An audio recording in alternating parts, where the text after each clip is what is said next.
नमस्कार किसान भाइयों, मैं हूं जयंत प्रजापति, अनुभवी कृषि अधिकारी एवं सहायक संचालक कृषि जिला दमोह और आप देख रहे हैं जगत कृषि संदेश। जगत कृषि संदेश में आपका बहुत बहुत स्वागत है। हेडलाइंस की प्रस्तुत करता है जगत कृषि संदेश। खेती करो ऐसी कि सभी किसान बंधु करना चाहें आपके जैसे। आज हम चर्चा करेंगे सोयाबीन की फसल में कौन कौन से कीट लगते हैं, सोयाबीन की फसल में कीटों का नियंत्रण कैसे किया जाता है, सोयाबीन की फसल में कौन कौन से रोग लगते हैं, सोयाबीन की फसल में रोग नियंत्रण कैसे करें, फसलों में फूल वर्धक एवं वृद्धि वर्धक डालना चाहिए अथवा नहीं डालना चाहिए, और फसलों में 2 रसायनों को मिश्रित कर छिड़काव करना चाहिए या नहीं करना चाहिए। इन तमाम बातों पर आज हम कृषि वैज्ञानिक डॉक्टर राजेश द्विवेदी जी के साथ हम चर्चा करेंगे। भाइयों, आज हम जो है ग्राम कुटेरा कला में हैं और यहाँ पर सोयाबीन की फसल हम लोग देख रहे हैं और हमारे साथ में है कृषि वैज्ञानिक डॉक्टर राजेश द्विवेदी जो सस्य विज्ञान के विशेषज्ञ हैं। तो आज हम जानेंगे कि सोयाबीन की फसल में कौन कौन से कीटों की समस्या आ रही है और कौन कौन से रोगों की समस्या आ रही है। तो डॉक्टर साहब, आप बताइए कि अभी जो सोयाबीन की फसल खड़ी हुई है, इसमें कौन कौन से रोग और कौन कौन से कीटों की समस्या आ रही है। किसान भाइयों, राम राम। आज हम लोग, जैसा कि बताया गया कृषि विभाग के एसडीओ साहब ने, हम लोग कुटेरा गांव आए हैं और यहाँ सोयाबीन की फसल देख रहे हैं। तो हम लोगों को दिखाई दे रहा रोग, एक दिखाई दे रहा मोजेक रोग, जो इस समय फली जब लगती है तब आता है। और यहाँ कुछ हमें गर्डल बीटल भी दिख रहा है, कुछ मात्रा में गर्डल बीटल भी दिख रहा है। ये 2 कीड़े हमें दिख रहे हैं। और रोग में, क्योंकि जैसे मालूम है आप लोगों को कि फली इस समय यहाँ बन रही है सोयाबीन में, तो सोयाबीन में कहा भी जाता है कि इस फली के पहले और कली के पहले बहुत सतर्क होना चाहिए। इस समय कीड़े मकोड़े और रोग बीमारियों का आक्रमण ज़्यादा होता है। तो मोजेक ये होता है वाइट फ्लाई की वजह से, सफ़ेद मक्खी की वजह से होता है। इसमें देख रहे हैं आप, चितकबरी पत्ती बन गई है। ये फली में भी इसी तरह का ये रोग दिखाई देता है, जिससे दाने कमज़ोर बनते हैं और यदि ज़्यादा फैल जाए तो दाने बिल्कुल भी नहीं बनते हैं, ऐसी स्थिति हो जाती है। इसके साथ में आपको दिख रहा है गार्डल बीटल।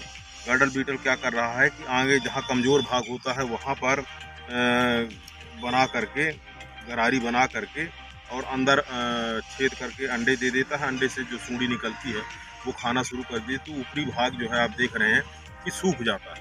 तो यहाँ जो फलियाँ लगी रहेंगी वो ख़त्म हो जाएंगी। तो इनका पहले हम नियंत्रण देख लें। ये वाइट फ्लाई की वजह से सफ़ेद मक्खी से मोजेक होता है।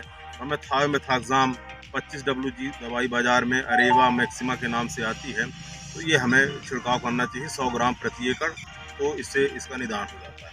और ये दवाई जो आपने बताई उसका पंप के हिसाब से यदि हम जाएं तो एक पंप में कितनी एकड़ के हिसाब से कितनी लगेगी? 100 ग्राम प्रति एकड़। 100 ग्राम प्रति एकड़। एक एकड़ में अपन 6 टंकी डालते हैं, छोटी वाली टंकी से नहीं डालना चाहिए, 15-17 10 पंप डालना चाहिए। 10 पंप यानी 100 लीटर का 150 लीटर तो कम से कम पानी जाना ही चाहिए। तो एक पंप के 150 लीटर पानी जो है एक एकड़ में कम से कम जाना ही चाहिए। तो यदि पंप के हिसाब से यदि हम देखें तो 10 ग्राम एक पंप में दवाई जाना चाहिए। 15 लीटर का पंप है जो उसमें। देखिए किसान भाई, ये जो है बहुत महत्वपूर्ण डॉक्टर साहब ने जानकारी दी। अभी एक हमारे साथ किसान भाई हैं, उन्होंने बताया कि हम एक एकड़ में 6 पंप डालते हैं। जिनके पास 15 लीटर की टंकी है उनको कम से कम जो है 10 टंकी दवाई डालना चाहिए। 150 लीटर पानी। हाँ। थायोमेथाक्साम जो बाजार में अरेवा के नाम से आता है, मैक्सिमा के नाम से आता है, और ये दवाई हमें डालना चाहिए, तो उससे ये रोग का नियंत्रण हो जाता है। फिर आया है आपका ये गर्डल बीटल।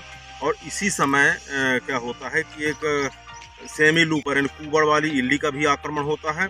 और इसी समय जब फली बन जाती है तो पाड बोरर का भी आक्रमण होता है। ये 3 प्रकार के कीड़ों का आक्रमण इस समय सोयाबीन में आपको जगह जगह दिखाई देगा। पाड बोरर जब जैसे फली बनेगी तो फली छेदक आ जाता है हमारे फसल में, और जब कली रहती है जब, तो कुबड़ वाली इल्ली आती है सेमी लूपर, वो कली को ही खा जाती है। तो किसान भाई कहते हैं कि सोयाबीन हमारा बंझवा गया है। तो ये इल्ली है 3 प्रकार की, ये भी इल्ली है आपको गर्डल बीटल। तो इसके लिए बहुत अच्छी दवाई है हमारे पास, इमामेक्टिन बेंजोएट 5SG करके आती है, इसका वैज्ञानिक नाम है, जो बाजार में आपको बेंजर के नाम से आता है, एमनॉन के नाम से आता है, टाटा का रेलान के नाम से आता है, अदामा का एमनॉन के नाम से आता है, कोरोमंडल का बेंजर के नाम से आता है। 100 ग्राम प्रति एकड़। इसमें जो टेक्निकल है इमामेक्टिन बेंजोएट है 5SG। ये सभी प्रकार की इल्लियों का बहुत तरीके से निदान करता है। अब रोग की बात है तो रोग क्या होता है कि सोयाबीन में एक बहुत खतरनाक रोग लगता है कोणी स्पॉट बन जाता है, एंगुलर स्पॉट जिसको बोलते हैं, वो रोग कहलाता है एंथ्रेक्नोज। वो फली में भी लगता है और आपके पत्तियों में भी लगता है, एंथ्रेक्नोज कहलाता है। उसमें काले भूरे रंग के धब्बे बनते हैं, कोणी स्पॉट बनते हैं। ये तो नहीं है, ये तो लीफ स्पॉट के लक्षण है, लीफ स्पॉट है ये। वो कोण के बनते हैं, वो इस समय बहुत लगता है और इसी समय ब्लाइट भी आता है। ये करीब ये तो लीफ स्पॉट का लक्षण दिखाई दे रहा है। नहीं, वो तो कीड़ा है, कीड़ा की गार्डल बीटल है ना। तो हमें जो है टेबुकोनाजोल करके दवाई, एक साधारण दवाई है टेबुकोनाजोल, बाजार में रेक्सिल के नाम से मिलती है, बाजार में बोनस के नाम से आती है। तो ये टेबुकोनाजोल का 200 ml दवाई 1 एकड़ में यदि स्प्रे कर देते हैं तो ये बीमारी नष्ट हो जाती है। साधारण दवाई है, तो फफूंदनाशक है ये, इसका स्प्रे कर दें किसान भाई तो कोई भी फफूंद यदि लगी हुई है तो ठीक हो जाए। डॉक्टर साहब, आपने बताया कि सोयाबीन की फसल में 3 प्रकार के कीट देखने को मिल रहे हैं। एक तो गडल बीटल है, एक सेमी लूपर है और एक बताया आपने क्वाड बोरर। तो इन तीनों के लिए एक ही दवाई है, अलग अलग दवाई? एक ही दवाई से नियंत्रण हो जाएगा आपका। हाँ, एक ही दवाई से। इमामेक्टिन बेंजोएट ये इल्ली के लिए बहुत प्रभावी दवाई है। और लेकिन जो है सफेद मक्खी के लिए अलग से दवाई डालना, थायोमेथाक्साम डालना चाहिए। तो किसान भाइयों, ये आपने जो है सोयाबीन की जो फसल है उसमें कौन कौन से मुख्य कीट लगते हैं और कौन कौन से रोग लगते हैं, इसके बारे में हमारे वैज्ञानिक डॉक्टर राजेश द्विवेदी साहब ने आपने बताया। तो डॉक्टर साहब, और जो है इसमें और कोई समस्या दूसरी, जैसे आपने बताया कि लीफ स्पॉट की समस्या है, इसके लिए क्या करना चाहिए? लीफ स्पॉट के लिए साधारण दवाई हमारे पास है, कार्बेंडाजिम मैनकोजेब, बाजार में साफ के नाम से आता है, टर्फ के नाम से आता है, कार्बेंडाजिम मैनकोजेब। ये साधारण फंजीसाइड है, इसका भी यदि आप स्प्रे कर देते हैं तो लीफ स्पॉट यदि आपको दिखाई देती है, मात्रा जो है इसका 500 ग्राम दवाई जो है 1 एकड़ के लिए पर्याप्त है। पाउडर फॉर्म में आता है ये, तो ये दवाई भी सस्ती है और किसान इसको आराम से उपयोग कर सकता है। तो ये दवाई आप उपयोग करें। एक ये कर्लिंग टाइप की, ये कर्लिंग व्हाइट फ्लाई का ही एक लक्षण है। ये व्हाइट फ्लाई से ही कर्लिंग लीफ क्योंकि वो रस चूस लेती है तो इसलिए पौधे जो है मोटल्ड हो जाते, थोड़ा मोटे टाइप के दिखाई दे रहे हैं और कर्ली हो गए हैं। तो व्हाइट फ्लाई के लिए जो हमने नियंत्रण के लिए बताया था थायोमेथाक्साम, तो वही यहाँ भी इसका उपयोग कर सकते हैं तो ठीक है। और डॉक्टर साहब, बहुत सारे किसान बंधु जो है फसल में पौधवर्धक या वृद्धिवर्धक जो है या फूलवर्धक डालते हैं, तो वो डालना चाहिए कि नहीं डालना चाहिए और कौन सी डालना चाहिए, इसके बारे में? यदि पर्याप्त मात्रा में पोषक तत्व शुरू में ही हम दे देते हैं सोयाबीन में तो बाद में डालने की जरूरत नहीं थी। जहाँ पौधा यदि कमजोर दिखाई देता है तो वहाँ पर 19-19-19 या 18-18-18 या 0-52-34 ये जो आते हैं एनपीके 0-52-34 या 19-19-19 कोरोमंडल का आता है और इफ्को 18-18-18 आता है। 1 किलो 1 एकड़ के लिए पर्याप्त होता है।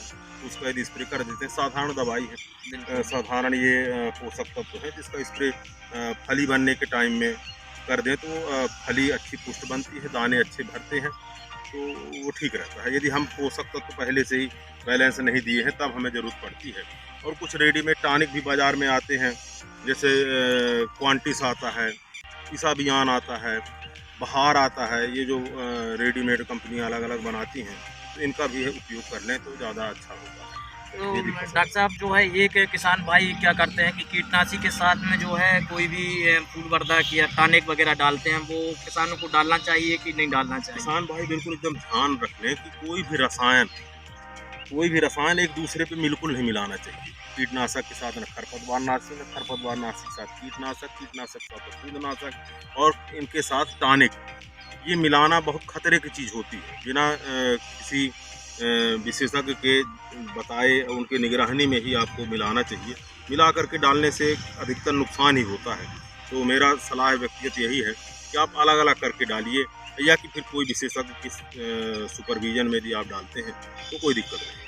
डॉक्टर साहब, यदि किसान बंधुओं को जो है कोई 2 दवाइयाँ डालना हो, जैसे फंजीसाइड है या जो है कीटनाशी है, तो उसका कोई टेस्ट होता है कि जो है कि वो अब दवाई किसान- मिलाई जा सकती है कि हाँ। नहीं मिलाई जा सकती, इसके बारे में भी थोड़ा सा। किसान इसलिए दो दवाइयाँ मिलाने की चेष्टा करता है क्योंकि लेबर लेबर कास्ट। ज़्यादा लगता है, लेबर कास्ट बढ़ जाती है, इसलिए किसान सोचता है कि कीटनाशक के साथ फफूंदनाशक, टॉनिक के साथ हम फफूंदनाशक मिला करके डाल दें, उसका लेबर बचता है। उसके लिए क्या करना चाहिए, एक टेस्ट होता है कंपेटेबिलिटी टेस्ट, यानी मिलान का परीक्षण किस तरह करें, वो परीक्षण कर लेना चाहिए किसान को। यानी जिस दो दवाइयों को मिलाना है तो एक चम्मच एक दवाई एक अलग बर्तन में घोल लें और दूसरी दवाई जिसको मिलाना है उसको एक अलग बर्तन में घोल लें, दोनों घोल करके अब फिर उसको भी इकट्ठा मिलाएं। कितनी अब मात्रा मिलाएं। में घोलें डॉक्टर साहब? ये 1 कप पानी में, एक कप यानी पानी में 1 चम्मच। 100 ml पानी हो गया, 1 चम्मच दवाई डाल दिया इन्होंने, और एक दूसरा जो मिलाने के लिए कह रहे हैं उसको भी उसमें भी 100 ml पानी में 1 चम्मच आधा चम्मच दवाई डाल दिया उन्होंने, है ना। अब फिर दोनों को एक तीसरे बर्तन में मिलाएं। मिलाने पे हरकत देखें कि रंग बदल रहा है, धुआं दे दिया है, गर्म हो रहा है या दही जैसे फट रहा है, इसका मतलब ये है कि कोई तीसरी चीज़ बन रही है जो हमें नुकसान करे, बिल्कुल नहीं मिलाना है। यदि इस तरह की बात या इस तरह का हरकत नहीं होता है तब आप मिला करके डाल सकते हैं, इसको कहते हैं कंपेटेबिलिटी टेस्ट, ये करके आप डाल सकते हैं तब। बहुत बढ़िया जानकारी हमारे डॉक्टर राजेश द्विवेदी साहब ने दी। निश्चित ही किसान बंधु इसका जरूर ध्यान रखेंगे और उपयोग करेंगे। बहुत बहुत धन्यवाद डॉक्टर साहब, धन्यवाद आपने सर। बहुत अच्छी जानकारी दी। हमारे चैनल को लाइक, सब्सक्राइब एवं बेल आइकन ज़रूर दबाएं ताकि हमारे नए वीडियो के नोटिफिकेशन आपको प्राप्त हो सकें एवं शेयर करना ना भूलें। बहुत बहुत धन्यवाद।